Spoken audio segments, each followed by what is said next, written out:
تاج الاولیاء یہ مجذوب صفت اور اس طرح جس کو کہتے ہیں قلندرانہ عادت ہے، جسے دنیا و مافیہ سے کوئی لینا دینا نہیں، لیکن در حقیقت انہی کی اس وقت حکومت بھی چلتی رہتی، حکومتوں سے بے نیاز لیکن حکومتیں بانٹنے والے یہی، بے شک ان کی عادتیں ایسی۔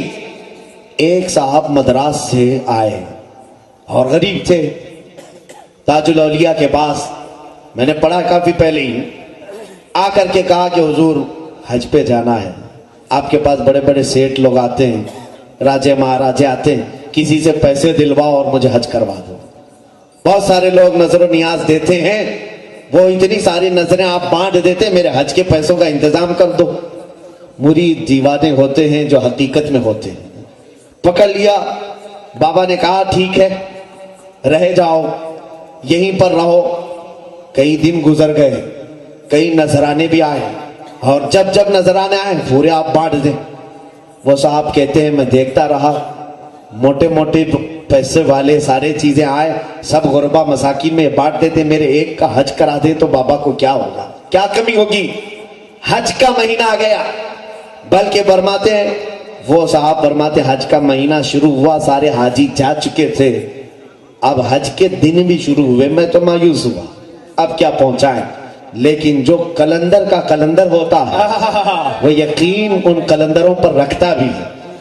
اس کے بعد وہ قدم پکڑتے اور کہتے ہیں اس سال کا حج تو چلا گیا، اگلے سال آپ پکا وعدہ کریں کہ مجھے بھیجیں گے۔ تاج الدین بابا رحمت اللہ تعالی علیہ مسکرائے اور اس کی پیٹھ پر ایک زوردار تھپڑ رسید کیا، پیٹھ پر مارا، آنکھ بند ہو گئی۔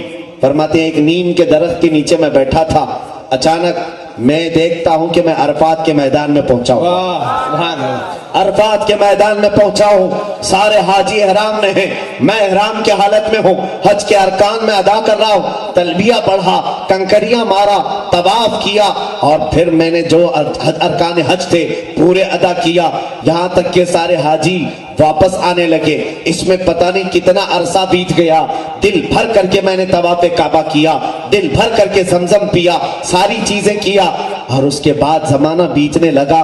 اچانک بابا تاج الدین رحمت اللہ تعالیٰ علیہ میرے پاس آئے اور پھر سے ایک تھپڑ رسید کیا، میں اسی نیم کے درخت کے نیچے سویا ہوا ہوں۔ فرمانے لگے کب تک یہاں پڑا رہے گا، حج ہوا چل باقی آگے آگے چل۔ اللہ اللہ، زندہ باد زندہ باد زندہ باد۔ وہ صاحب خود فرماتے ہیں میں اس راز کو نہیں سمجھ پاتا تھا، میں تو سوچتا تھا کہ کوئی نذرانے والا مجھے حج کو پہنچا دے، لیکن ان اولیاء کو نہ مال کی ضرورت ہے نہ نذرانوں کی ضرورت ہے، ان کی نظر ہی اتنی کافی ہے کہ ناگپور میں بیٹھے تو خانہ کعبہ تک بھی پہنچ۔ زندہ باد زندہ باد، حق ہے۔